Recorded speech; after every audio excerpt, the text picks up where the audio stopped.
السلام عليكم ورحمة الله تعالى وبركاته. متابعينا الكرام، متابعي قناة عالم الأسعار، يا رب تكونوا بخير وبصحة جيدة. ما تنسوش تشتركوا في القناة وتفعلوا زر الجرس.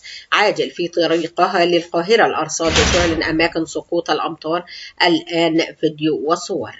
قالت الهيئة العامة للأرصاد الجوية إن الطقس الآن يشهد أجواء غائمة كليا على معظم أنحاء البلاد، حيث تتكاثر السحب المتوسطة والمنخفضة على السواحل الشمالية يصاحبها سقوط الأمطار، قد تكون غزيرة أحيانا على كل من الإسكندرية ومطروح وسيدي براني والسلوم وما بينهما من مدن. وأضافت الهيئة أن الأمطار تتقدم تدريجيا مع الوقت لتصل إلى الدلتا يصاحبها سقوط الأمطار، ثم القاهرة الكبرى وشمال الصعيد تكون متفاوتة الشدة وعلى مناطق متفرقة. لمتابعة أخبار الطقس أولا بأول، وأشارت الهيئة إلى أنه يوجد فرصة لسقوط الأمطار على جنوب البلاد بسبب غطاء سحابي يصاحب التيار النفاث آخر اليوم، وتمتد فرص الأمطار ما بين الأقصر وأسوان حتى المدن المطلة على جنوب البحر الأحمر. وجاء طقس الأيام المقبلة على النحو التالي: الاثنين 9 يناير أمطار متوسطة قد تكون غزيرة بنسبة حدوث 60% تقريبا على مناطق من السواحل الشمالية الشرقية وشمال سيناء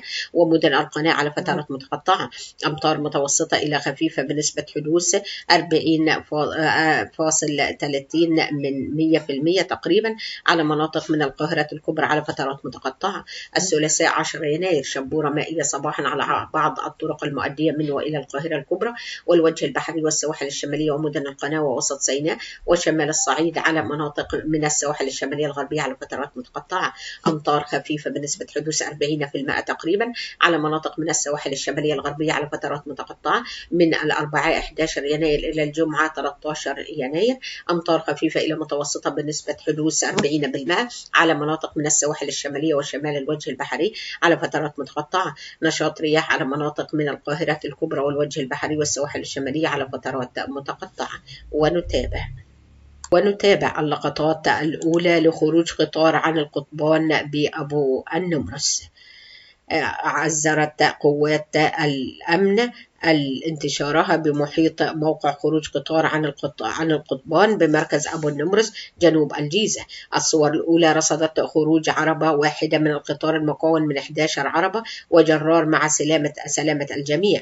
مصدر أمني قال إن العربة رقم 6 من قطار الركاب رقم 158 اسكندرية الأقصر خرجت عن القضبان بعد مزلقان أبو النمرس. وأضاف المصدر في تصريحات أن الحادث لم يسفر عن وفيات أو إصابات وسط انتشار رجال الشرطة والحماية المدنية.